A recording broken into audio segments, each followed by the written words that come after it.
Hello, everybody. Welcome back. Here we are, back in it. So good to have everybody back here with us. As I have been waxing poetic for several weeks now, we're going through sacrament, sort of kind of rounding the bases here and perhaps maybe elongating it further than we even need to. But I think it's important to kind of give some special attention to a particular sacrament within the church would be the Holy Order's ordination, those who are elevated to serve the church in an ordained capacity.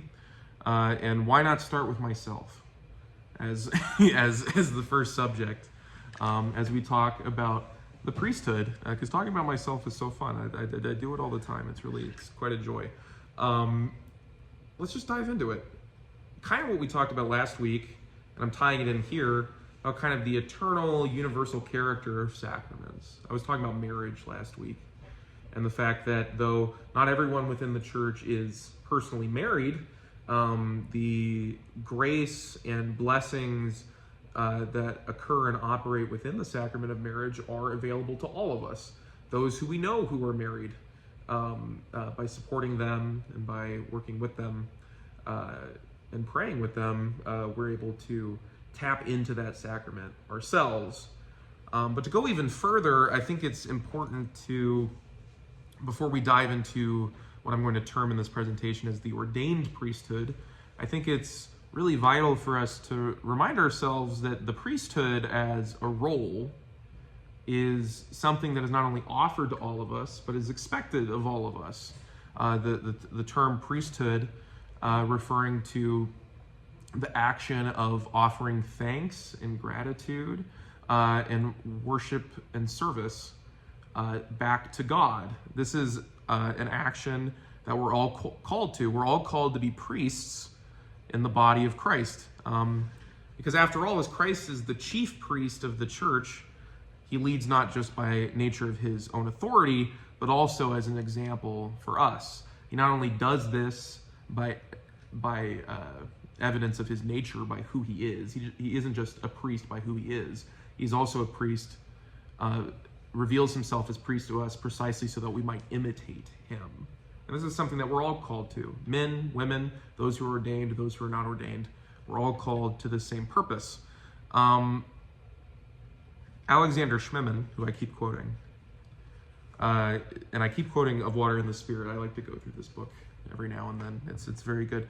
Is that he points out an idea that it's actually kind of a criminal mistake within our culture to have somehow reduced the idea of priesthood to merely the clerical meaning of it. And so I say here on the slide, there is a distinction between the priesthood as evidenced by Christ himself, in which we all bear witness to, and the ordained priesthood.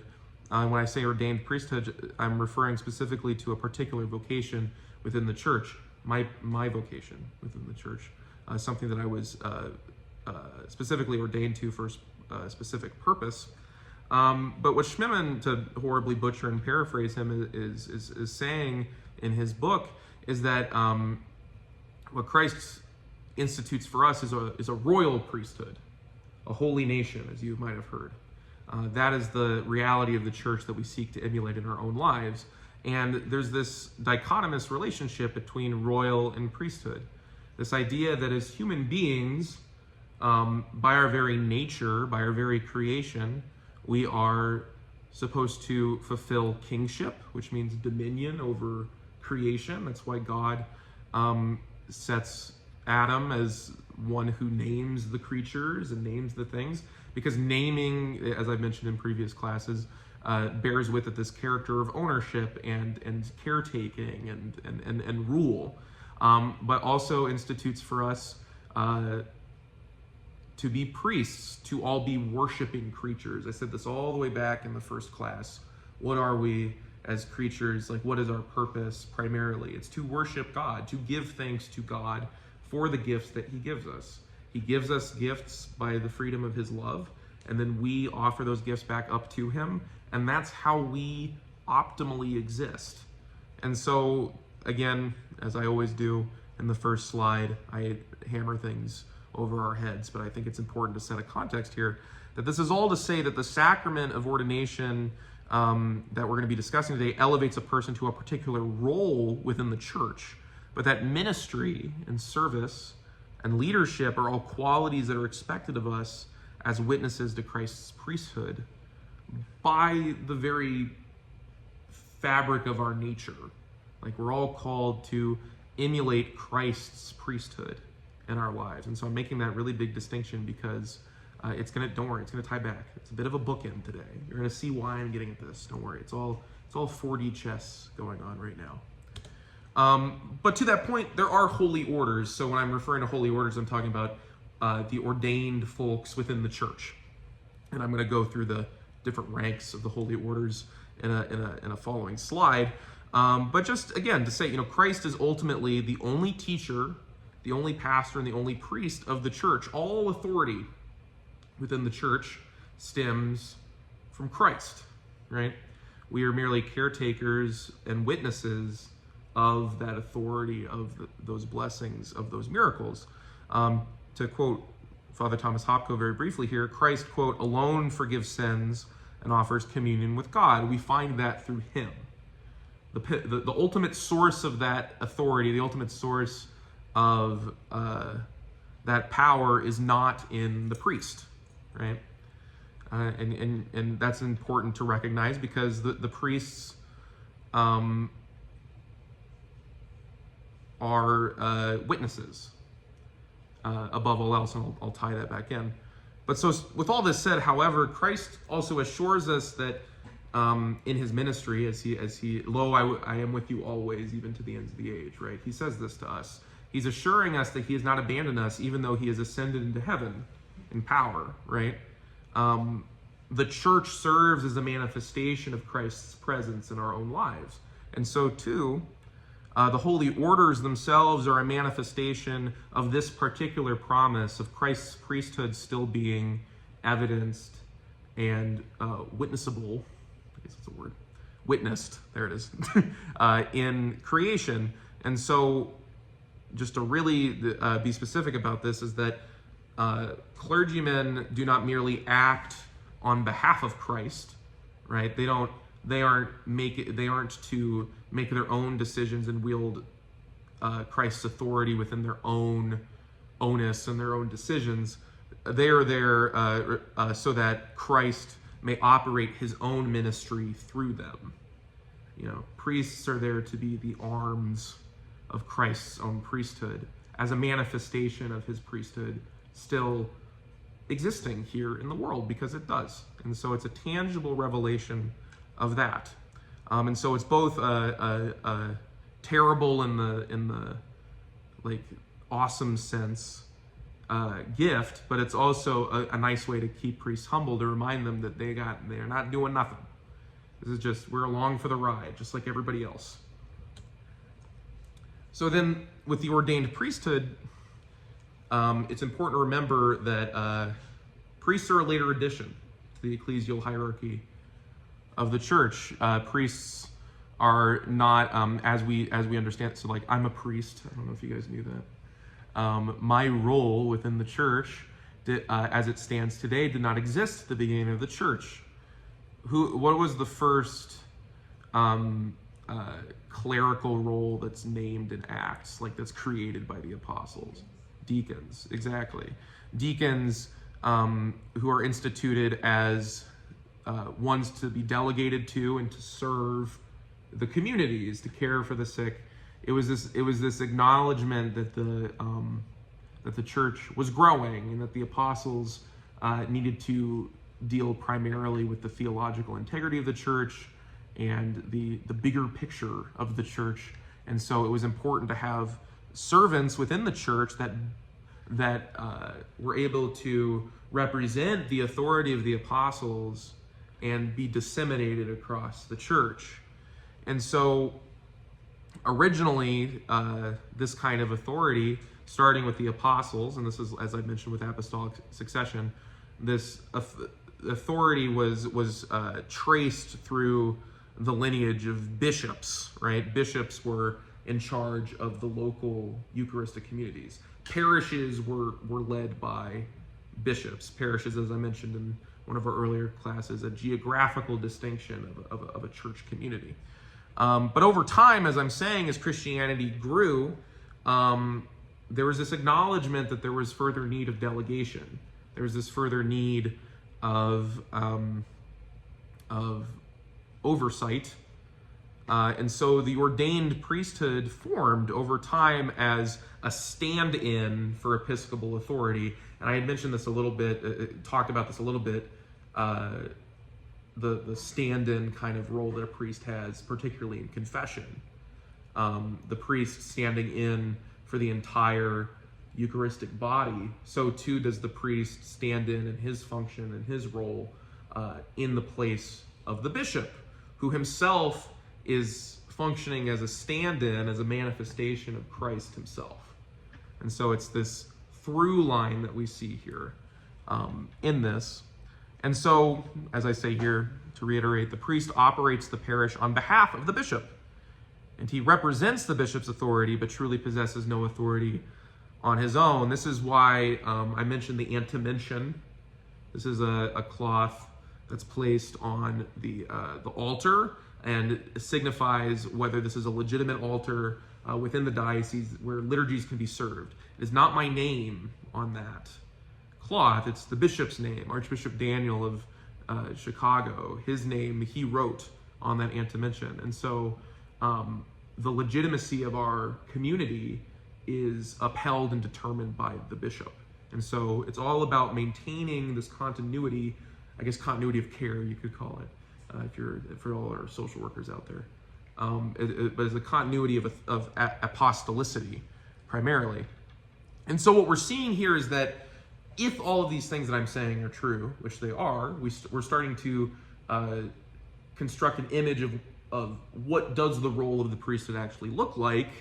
The role of the priesthood can be characterized primarily as a servant, first and foremost, as a servant to the flock that is led by the bishop. And so his purpose is to lead the parish in accordance with the directives of the bishop, who himself is tasked with, and I'm quoting the liturgy itself here, rightly dividing the word of God's truth.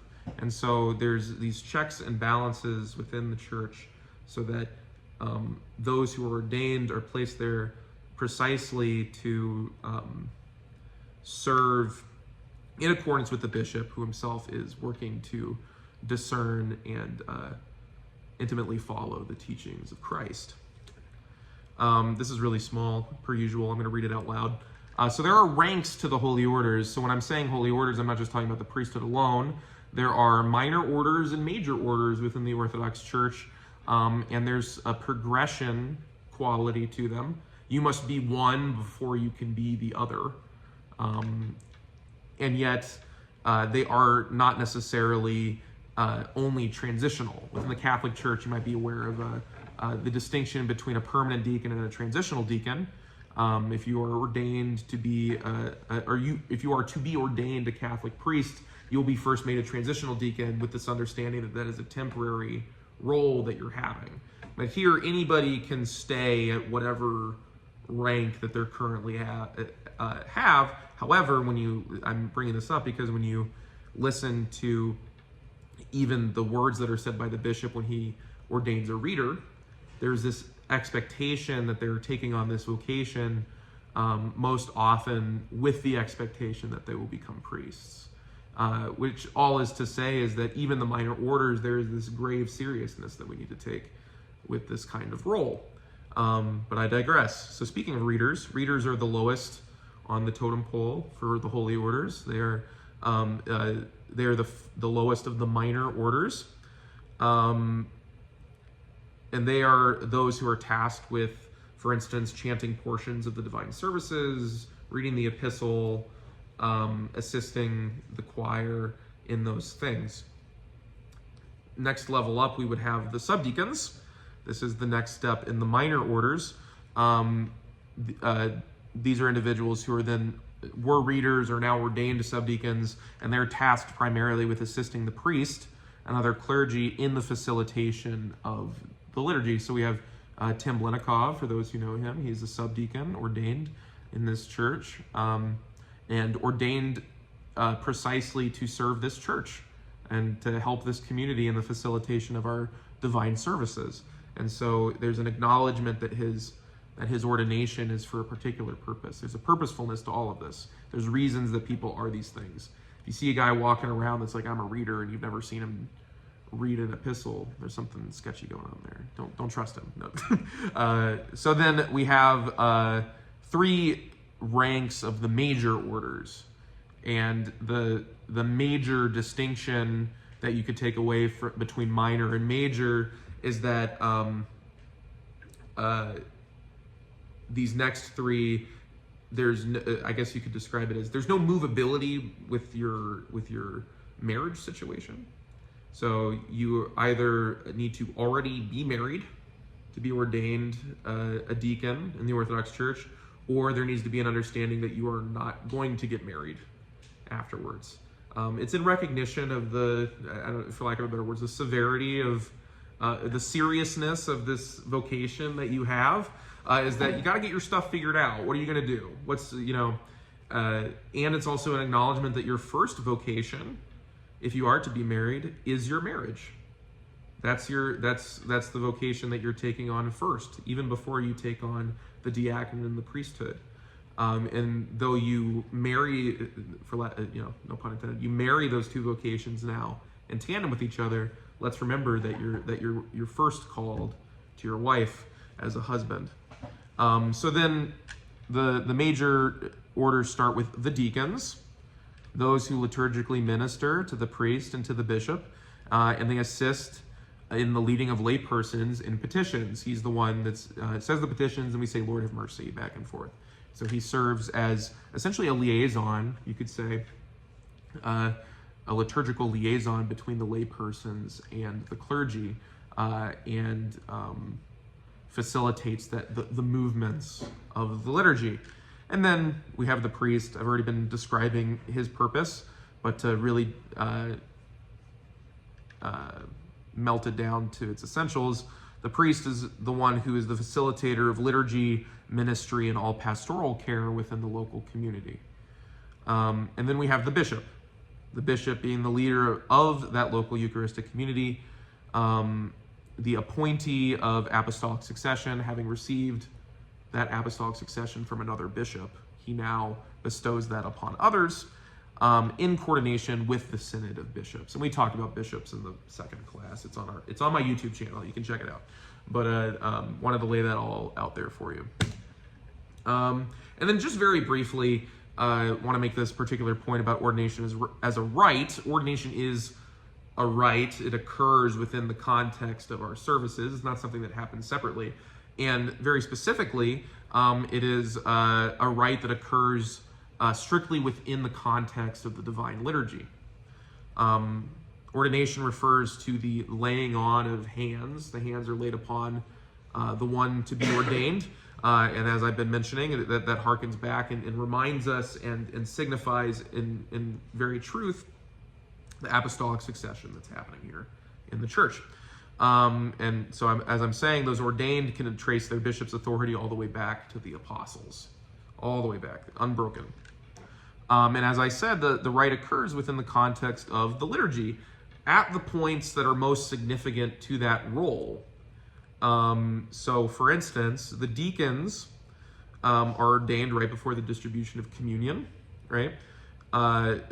These are plopped into the liturgy kind of at those points. The priests are ordained right before the anaphora, which is you could argue is the most important action that I'm performing by nature of my office. And then the bishops are consecrated, ordained before the beginning of the liturgy, which is to signify and visualize the fact that the liturgy is the entirety of their dominion. They're in charge of this.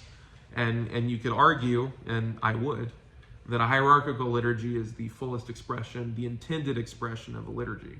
And so I highly recommend when His Eminence visits, please make the time to come, because that's what a liturgy is supposed to look like, is with the bishop present. But yeah. So we're going to talk about vestments really quick. There's a deacon behind us who looks very similar to me. because he is me. Vestments are, for lack of a better word, special clothing that a clergyman wears. And I thought it would be useful just to take a digression here to teach you guys a little bit about all the fun clothes that we get to wear. They bear both practical and symbolic purposes, and I'll mention them as we go through. I really like that Father Thomas Hopko identifies that there are two major vestments of a priest, and starting with the Stacarian, which is the white robe that a priest wears, and then also that's the name that refers to the robe that the deacons wear, and the myriad of different colors that they do, and that's just the first piece of clothing that we put on, and it's always worn for Eucharistic services, and it is to remind the priest of the pure work that he's called to do. And it's also to ensure that he's properly clothed for the renewal found in the liturgy. So it's meant to evoke a baptismal garment. It's meant to remind us that in the Eucharist itself we find the renewal of our baptisms and the purification that comes from the remission of sins. And so it has that strong symbolic character. And then we also have the epitrachelion. And I had a picture of me as a deacon only to make mention that there's some scholarly debate as to whether, and it's possible that the Aurarian, which is what Father Deacon wears on his left shoulder and holds up with the right hand, I haven't been a deacon for a while, holds up actually either is the predecessor to the epitrachelion. The epitrachelion is that thing that I wear around my neck. Can you guess what epitrachelion means in Greek? It's right there, around the neck. We're very economical with our words, and so that's what I wear around my neck. And it used to be made of wool, typically, in order to blatantly signify a connection to shepherding. We priests as shepherds. But there's this idea that the Aurarian, over time, you see it's a very long piece of fabric. It was eventually worn around the neck, then ultimately connected, and that's what became the epitrachelion, which is kind of a cool connection because it shows this progression of you technically never stop being a deacon. We can talk about that next week if you want to. And so it shows a progression up the ranks of the clergy, which is very interesting. But yeah, so it's to signify the priest's service to God's flock. It's to remind us of who are we entrusted with, who are we serving. And then vestments continued. There's the zoni, which just means belt. Just call it a belt. That's something that my liturgics professor always joked about. Is like, you don't always have to call things the fancy word. It's a belt. There's a belt that's worn around my waist, and then the epimonychia, which, fancy word, it just means around the hands. And these are garments that have their own beautiful symbolic purposes that you can derive out of them. There are prayers associated with each of them. But also, this is an acknowledgement that our work is also practical. These things are practically there to keep the Stacarian in place. So I wear the belt to make sure that I'm not flowing around, tripping over myself. And I wear the cuffs, as they're called, the epimonychia, to make sure that my sleeves are not loose, so that when I'm cutting into the prosphora or doing anything at the altar, I'm not knocking anything over. So there's a very practical aspect to that. What time do we have? Okay, we're doing fine. And so then we also have the Phalonian. You can see me wearing that there. That's a high back Phalonian. That picture was actually taken right after I accidentally got hit in the head with it for the first time, because I forgot to crouch when His Eminence was supposed to put it on me. So he hit me in the head. So that was my fault. But this is a garment that covers the Stacarian, as you can see right there.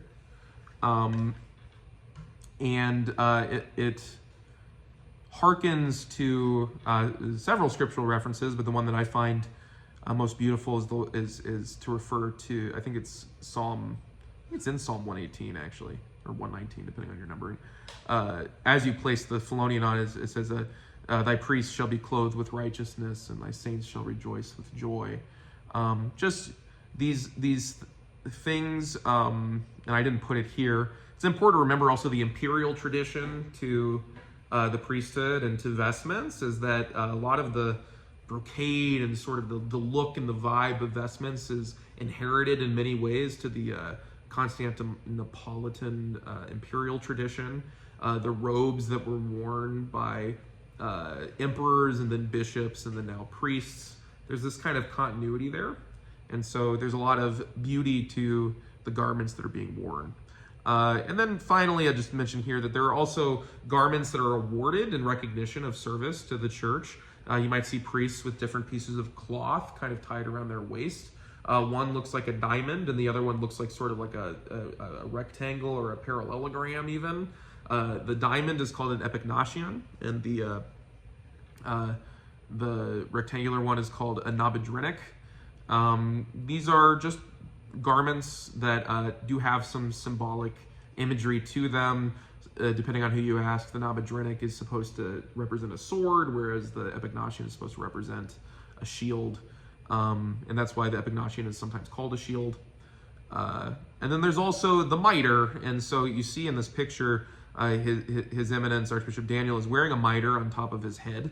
But there are instances, almost kind of like a lifetime achievement award for priests, you could say, where it's very rare for a priest to be awarded a mitre, but in recognition for long years of service,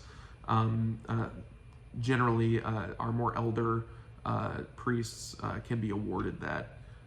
But there are actually limitations self-imposed by the church of how many mitres and other awards that you can award throughout the year. So it's in recognition of service to the church.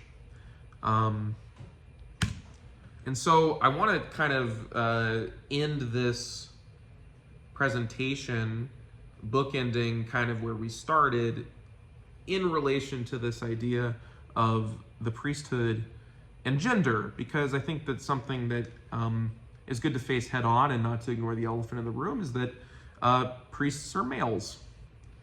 Priests are men within the Orthodox Church. And there's a couple of different ways to look at as to why. And I think it's important to ruminate onto why and not to just blindly accept it or blindly reject it, but to actually kind of explore that. There's this excellent book, edited, and he's one of the main contributors in it. Father Thomas Hopko, again, wrote this book called The Women in the Priesthood. There's quite a few contributors. Bishop Callistos Ware is one of them. And they have some different works collected in there. And so I'm kind of working from some of the things that they discussed in this slide. So let's start from a historical point, is that as it stands, the traditions of the church are generally maintained and defended through precedent. If you look at Orthodox theology and Orthodox structure of like, why do we do things? More often than not, we can say, well, or why do we not do things? The answer is, well, we've never done it before. And so one way you could look at that is that a female priesthood has never been witnessed in the history of the church, either in scripture or elsewhere. There is, however, a scriptural witness to the female diaconate, and I want to make mention of that only to say that, but this was at a time when that word, diaconie, did not bear a liturgical character. This was back when deacons were primarily used for baptisms. Deaconesses were to maintain privacy, because you were baptized fully naked as an adult. So it was in order to ensure that there were people of the same gender who could help facilitate that. But what I'm really, that's fine, but you could always poke holes and whatever. I think it's more useful and more fruitful to kind of tie back in what we said at the beginning about the universal character of the priesthood and how that relates to the diversity in creation that is witnessed to as gender. So gender is something that is a consequential part of creation. Okay? Gender is not something inconsequential. It's not something that is random. It's not something that is a result of the fall, right? This is it's dangerous to fall into that kind of thinking for sure. God was not absent-minded or uninformed or half-hearted when he instilled this kind of diversity into creation, the diversity that is gender. And he did so lovingly with the desire to reflect the harmonious cooperation and mutual reliance found within the Trinity itself. And what I mean by that is to say that we can look at the two genders that are given to us by God as reflective of distinct persons that are embodying the one will of God together. And this emulates and this visualizes and this reflects that interplay of distinct persons within the Trinity. It's supposed to connect in our mind in that way. But what all this results in is a diversity of gifts, that men and women are different. And because of that, there's this opportunity for a plenitude of gifts to be offered and cultivated. And I think this is why I went so hard at the beginning to kind of knock down the priesthood a little bit, the ordained priesthood, because I think that some of the tension that's felt with this, what some might call an issue with an all-male priesthood, could be diminished if we remind ourselves that there's nothing particularly special about the priesthood. It's different. It's a different vocation. That is not offered to all men anyways. So being a man itself is not just a predicate for being ordained. There's plenty of men within the Orthodox faith that are not ordained, obviously. And so what this all lends towards is this idea that the structure of the church is one that is harmonious, but it's not blindly egalitarian. It's a free structure, but it's not one without hierarchy and mutual submission to one another. And so what I'm trying to get at here is that I think that's what's missed, is that it's easy for us to say, okay, well, I've heard this before. It's like, okay, well, Jesus was a man, so all priests are men. It's like, okay, however true that is, which there is theological exploration about that, about how Christ, as I mentioned, God did not inconsequentially create gender, and so Christ's experience in humanity has with it a flavor of masculinity because he was a man. However, if we are just dismissive of these things, we miss the fact of here that the role of women in the church does not mirror exactly the role of men in the church, just in the same way that the role of all men in the church does not reflect the role of some men in the church, ordained men. But we always need to hearken and guard the fact that women are essential and that they are vital and that they are indispensable participants, truly witnesses and leaders in the church. Aside from Christ, who's the next person on the iconostasis, right? It's the Theotokos. There with him, standing next to him in the highest place of honor. And so just to muscle through this is that the takeaway that I want to have at the end of this slide is that the different yet equal gifts of men and women as expressed in the church seeks to emulate the distinct and equal gifts of the persons of the Son and the Spirit. This is a paraphrasing. This is a good metaphor that Father Tom Hopko used, is that in the same way that the Son and the Holy Spirit are distinct and their relationship with the Father is unique to themselves. We talked about that in the Trinity presentation. They're equal. They're co-eternal with each other. And the longer that Orthodox folks within the church hold on to clericalism and make value judgments about the role of the ordained priesthood, the more hurt that we're going to cause that's unnecessary. So that's my soapbox as related to that. I made it a little bit of a shorter presentation because I wanted to open the floor to questions. So.